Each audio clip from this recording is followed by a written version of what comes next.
Welcome to Sai simple சமையல். இன்றைக்கி நம்ம ஓமப்பொடி எப்படி பண்ணுறதுன்னு பார்க்கலாம். நான் 1 கப்பு கடலை மாவு எடுத்திருக்கேன். அதுக்கு 1 டேபிள் ஸ்பூன் அரிசி மாவு கலந்துக்கோங்க. தேவையான அளவு உப்பு, 1/4 ஸ்பூன் மிளகாய்த்தூள், 1/4 ஸ்பூன் மஞ்சள் தூள், 1/4 ஸ்பூன் பெருங்காயத்தூள், 1 ஸ்பூன் வெண்ணெய். இப்போ இது நம்ம மிக்ஸ் பண்ணுறது ஓமம் தண்ணி சேர்த்து மிக்ஸ் பண்ண போகிறோம். அதை எப்படி ரெடி பண்ணுறதுன்னு பார்க்கலாம். ஸ்டவ்வில் ஒரு பேன் வச்சுக்கோங்க. பேனில் 1 டேபிள் ஸ்பூன் ஓமம் சேர்த்துக்கலாம். ஓமம் வாசனை வர வரைக்கும் வறுத்துக்கோங்க.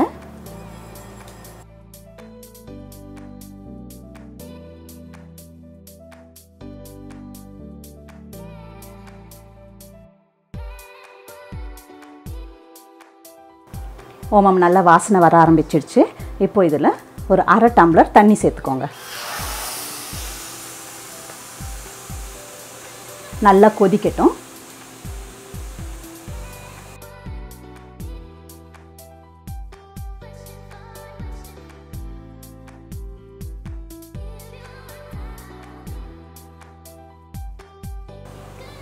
இப்படி தண்ணி நல்லா கொதித்ததும் ஸ்டவ் ஆஃப் பண்ணிவிடுங்க.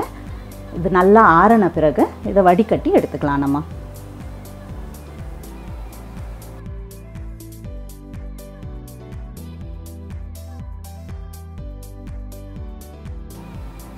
இப்போ இந்த ஓமம் தண்ணியை இது கூட சேர்த்து நம்ம பிசைஞ்சிடலாம்.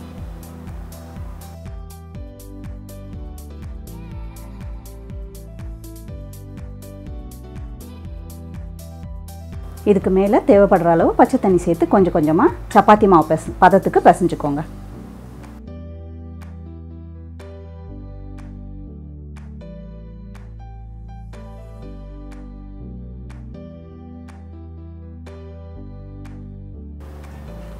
மாவை இந்த பதத்துக்கு பிசைஞ்சு வச்சுக்கோங்க.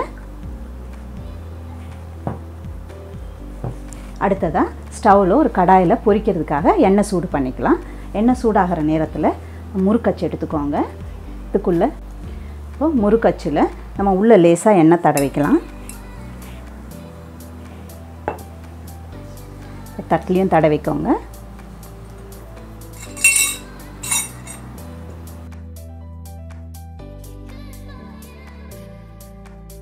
இப்போ நம்ம பிசைஞ்சு வச்சுருக்க மாவை இதுக்குள்ளே சேர்த்துக்கலாம்.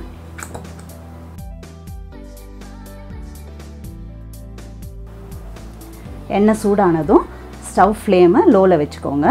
வச்சுட்டு இப்போ நம்ம பிழிஞ்சிடலாம்.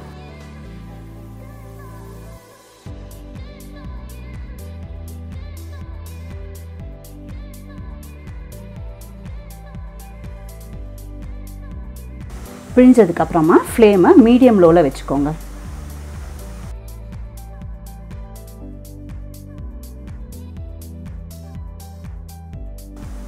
இந்த பபுள்ஸ்லாம் அடங்குற வரைக்கும் இதை அப்படியே விட்டுடலாம். இப்போ பாருங்கள், நமக்கு பபுள்ஸ் சத்தம் குறைஞ்சிடுச்சு. இந்த சமயத்தில் திருப்பி போட்டுடலாம்.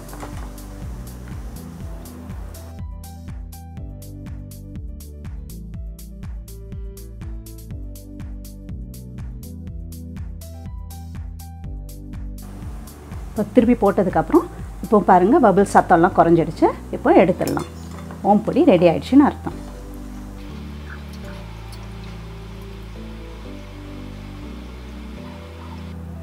இப்போ எல்லா மாவும் ஓம்பொடி புழிஞ்சு முடித்ததுக்கப்புறமா ஸ்டவ் ஆஃப் பண்ணிவிடுங்க. அதுக்கப்புறமா இந்த மாதிரி ஒரு கரண்டியில் கொஞ்சம் கருவேப்பிலை சேர்த்துக்கோங்க. சேர்த்துட்டு இதை அப்படியே எண்ணெயில் வச்சு கொஞ்சம் கேர்ஃபுல்லாக அப்படி பொரிச்சு எடுத்துருங்க. எடுத்து இந்த ஓம்பொடி கூட சேர்த்துடலாம். ரொம்பவே சுவையான முறுமுறுப்பான ஓம்பொடி தயார். ட்ரை பண்ணி பாருங்கள்.